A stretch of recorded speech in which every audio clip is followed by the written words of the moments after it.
வணக்கம், welcome to சைவ சமையல். இன்னைக்கு நம்ம என்ன பார்க்க போறோம் அப்படின்னா, கொத்தமல்லி புதினா சட்னி எப்படி அரைக்க போறோம் அப்படின்னா, புதினா தான் மெயின். இதில் கொத்தமல்லி கொஞ்சமா சேர்த்துக்கோங்க. பாருங்க, கொத்தமல்லி கொஞ்சமா சேர்த்துக்கலாம். ஒரு கட்டு புதினாவை ஆஞ்சி அலசி எடுத்து வச்சிருக்கேன். இப்போ நம்ம வந்து என்ன பண்ணலாம், ஒரு கடாயை வச்சு அதில் என்னென்ன வறுக்கணும் அப்படின்னா, மிளகா, உளுத்தம்பருப்பு, புளி எல்லாத்தையும் நம்ம வந்து வறுத்து எடுத்துக்கலாம். அது பாருங்க, ஒரு அரை கைப்பிடி அளவு உளுத்தம்பருப்பு போட்டுக்கலாம். போட்டுட்டு 5 காஞ்ச மிளகாய் போட்டுக்கலாம். கொஞ்சோண்டு புளி போட்டுக்கலாம். போட்டு நம்ம நல்லா வறுத்துக்கலாம். அதில் கொஞ்சோண்டு பெருங்காயம் சேர்த்துக்கலாம். சேர்த்துட்டு நம்ம என்ன பண்ணிக்கலாம், ஒரு பிளேட்டுக்கு இது எல்லாத்தையும் மாற்றி அப்படியே எடுத்துக்கலாம். இந்த மாதிரி வறுத்து நம்ம எடுத்துக்கலாம். அதுக்கு அடுத்தது நம்ம இப்போ இதில் என்ன பண்ண போகிறோம், கொத்தமல்லி பாருங்கள், கையில் கொஞ்சோண்டு வச்சுக்கணும். கொத்தமல்லி, புதினா ஆஞ்சி அலசி வச்சுருக்க புதினா,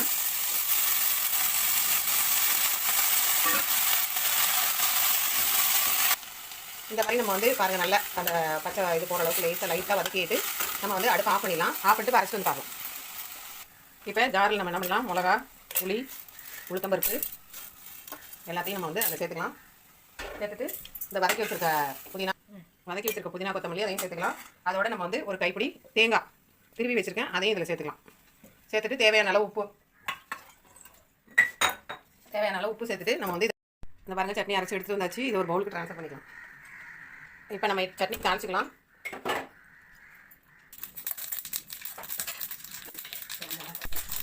இப்போ சட்னி தாளிச்சி போட்டுக்கலாம். போட்டுட்டு பாருங்கள், புதினா கொத்தமல்லி அதோட ஃப்ளேவர்லாம் சேர்ந்து சாப்பிட்றதுக்கு அவ்வளோ நல்லாயிருக்கும். இப்போ இட்லியோட வச்சு சாப்பிடலாம், தோசையோடு சாப்பிடலாம், எதில் வேணால் வச்சு சாப்பிடலாம். இந்த டிஷ்ஷை நீங்களும் ட்ரை பண்ணி பாருங்கள். என்னுடைய சேனல் பிடிச்சிருந்தா லைக் பண்ணுங்கள், ஷேர் பண்ணுங்கள், சப்ஸ்கிரைப் பண்ணுங்கள். இன்னொரு ரெசிபியில் உங்களை சந்திக்கலாம். நன்றி, வணக்கம்.